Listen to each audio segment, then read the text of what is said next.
Alright, what is going on, guys? Snack out here, back for a brand new video, and today is day 2 of Vlogmas, so stay tuned, guys. Gonna be daily uploads, or at least I'm gonna record it every day, but maybe the uploads may be like a little bit, couple hours past the next day. But you know what? You guys will be seeing these pretty often anyways, so if you guys could do me a huge favor, go down there and smash that like button and subscribe if you haven't already, because it really helps the YouTube algorithm push my videos out to other audiences and to other people that are trying to find my videos, or if they're interested in how to make money. So that would really help if you guys went down there and just left a comment too, saying how your day's going and what you guys are going to do this holidays. I'll see you guys in the next video. So what is up, guys? This is the beginning of our Vlogmas, and today is Monday, day 1 back. This is the first day of finals week, and everybody's pretty busy. You can see we turn the camera around.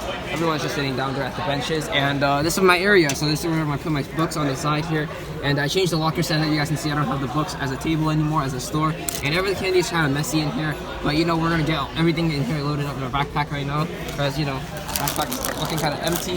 So we're gonna go start selling later on, and we'll see how much we can. Alright, guys, we're about to set up our pop-up shop. Got our bag on me, you know, everything's gonna be cool. So we're sitting out on this table right here, you know, nice red table we always put around on, and let's get things set up. And the notebook on the table for convenience writing. And say hi to the vlog. Okay. Anyway, someone took something, so I'm gonna write them down. Yeah, fuck you. Hey, fuck you today. What is up, guys? Snack out here and back today for school. Is day 2 of Vlogmas, guys. So you guys are seeing these episodes every day uploaded, and today we're basically just covering out how we did today. And I think this topic of this video would be school selling and how finals is going to end out, because we have really little time as us candy sellers to do it. It's going to be really hard to make a lot of sales. Sorry for the loud background, but it's going to be hard to make a lot of sales if we have less time to give in to sell. And here's how I really plan to compensate for my plans. Is basically I'm gonna try to sell as much as I can during the finals, if that makes sense, because finals is giving us 2 hours for the test, right? 2 hours is a long time, and most people in my classes, previous years, sophomore and junior and freshman, this is my 3rd time taking the finals. But anyways, you can sell that. It's like people obviously finish before the 2 hours. So we moved to a new location, trying to record a video in a little bit more quiet, but goddamn, you can hear the people from across the court. So you know what? This is the best we could do. We're all the way across on the other side now. But anyways, as I was saying, I would take my duffel bag to school, and I know during the finals you're not allowed to have access to your backpack. You're only allowed to have you have to put your phone away and stuff like that. But there are times during the break where if everyone finishes, they can do whatever they want. They go on their phones, listen to music, talk to each other, etc., etc. So here's my plan. We're gonna pack our stuff, leave in the back of this room, and then when everyone's done, everyone's gonna be hungry. All right, it's brunch time, and you know they still have another 2 hours to go through for the next period before the second class, right? So here's what I'm gonna do. I'm gonna ask people if they want to buy stuff in the back of the classroom, or like when everyone's going to get their phone. And I did this before last year during 2018's finals for my sophomore year, and it worked really well because everyone was hungry and they wanted something to eat during their next period. So I will still be able to make money, but you know what? It's not gonna be as great as a regular day if I were to have lunch also to sell. But you know what? All right, now to cover the topic is how much we did actually make today. So you can see we have our big pouch here with like $400 inside, and then we also have our little wallet here, which we bring $30 of change every day, and the total of that is we did end up counting 1, 2, 3, 4, 5. So we ended up getting 5 $20 bills, and that's actually pretty good because then that's $100 already, and we usually could make more than that. So we're gonna see how the rest of this plays out. Got 1, 2, 3, 4, 5, 6, 7, 8, 9, 10, 11, 12, 13, 14, 15, 16, 17, 18, 19, 20, 21, 22, 23, 24. Surprised not people looking at me weird. 25, 26, 27, 28, 29, 30, 31, 32, 33, 34, 35, 36, 37, 38, 39, 40, 41, 42, 43, 44, 45. So $45 plus $100, $145. Take off $30 for the change that we get.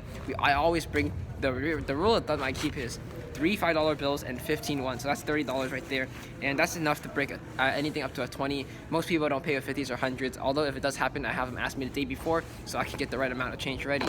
But anyways, I always bring that, so that leaves us with 115 that we've made today, because a part of it is from debt collecting. Like I know people owed me money from debt before, which is now paid off, which is really good. Then now I don't have to worry about walking around looking for them, and you know, I told you, like, again, those are people that I can trust. Alright guys, so change your background once again, and now we're basically in front of the freshman area, and what I want to get to the point of in this video is what I plan to do to monopolize my business even more. Like, you know how in monopolies you play the game, you know, roll the dice, you move, you get these cards, right? But what are you trying to do? You have to have the most property money, right? So you take your money, you make and you use it to make yourself more money by buying houses, small little houses, building them up, having a group of them, and then eventually you have to sell them all and buy one big house, and then you keep doing that, repeating until you have big properties that are worth a lot of money, right? So how is this related to candy selling? Well, what you want to start with is realizing that you have to use things to make you more money. So if I have this amount of snacks I can bring every day and I have these 2 employees, how can I increase myself? Like,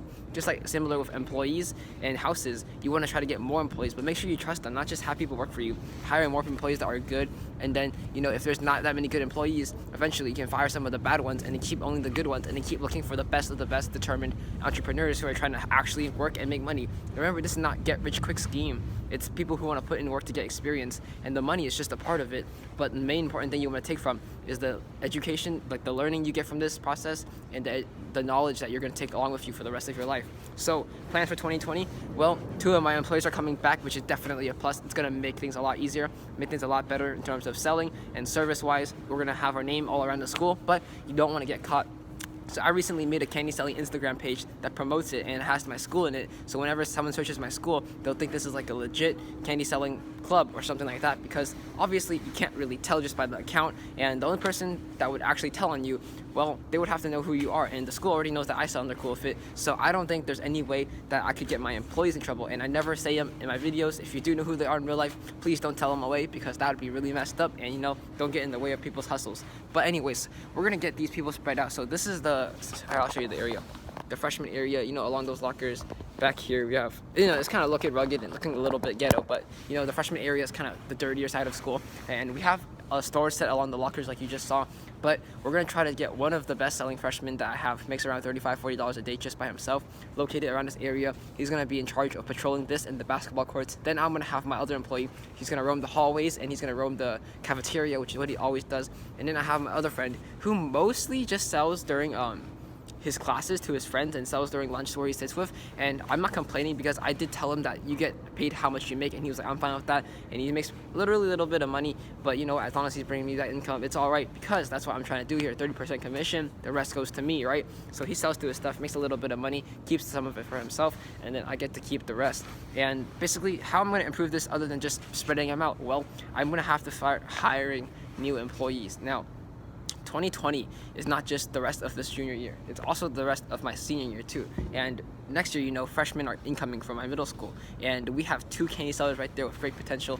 I know they're selling candy in their own school right now. One of them is making $100 a day already in middle school, which is a really good thing, because he told me that I motivated him and that I inspired him. But you know what? We all know what really motivated him was himself. Maybe I just taught you how to do things, but when you really get into something, you are the one pushing yourself the most. So don't give me credit for motivating you guys. Come on, trust me. It's you guys that are doing the work, and you guys took initiative to try it. And then there's another guy who I'm not going to say who he is, who's more of into the sneaker reselling game, and he's been selling like shoes and clothing and stuff like that, because he does that kind of stuff, and he has a resale account that's really good. But he wants to get into candy selling too, and he is selling, but he's not doing quite as well, making about, you know, $20 to $30 a day, I'd say, from what I've heard recently.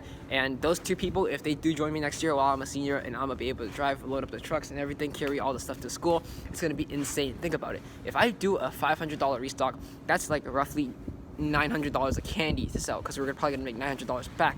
And if we have $900 of stuff that I already left at school, and everyone's like, the freshman making $100 a day, I'm making $80 a day, other guys making $20 a day, $40 a day, we would probably make like $200 to $300 a day, and that's crazy. I don't know what other candy business at school does this, unless you guys literally have the whole school buying from you. But like, here's my, like, this is people just spread out in every grade, and there's great potential to come from this video. So if you guys do enjoy this video, please leave a like and subscribe. These are really good ways I plan to improve my business. If you guys have any suggestions, please leave a comment what I should do down below. And as for the situation about the missing money from last time, here's what I really want to address, is that I haven't figured out why there was missing money yet. The truth is, honestly, I trust my employees as much as I trust any other of my friends, because in order to have someone work for you, trust is one of the most important things, and they've shown that they've been pretty trustworthy over the times.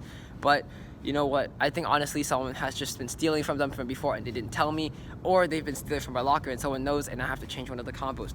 Those are my 2 highest options that I should shouldn't eliminate. I've eliminated all other options, such as, you know, they're giving out money, or, you know, they're keeping it for themselves, because it doesn't seem likely, because I don't actually give them money, and the stuff they sold kind of looks like the stuff that I gave them. The money they give back looks like it's been gone from what they give and sold. And if that makes any sense to you guys. Before I make this video too long, I do hope you guys enjoyed it. And remember, smash that subscribe button because I want to get to 2,000 subscribers by the end of 2019. That would make my fucking New Year's and Christmas dreams come true. And it would honestly make me very happy and motivate me more to make new videos for you guys to watch. And keep in mind, stay tuned for tomorrow's videos.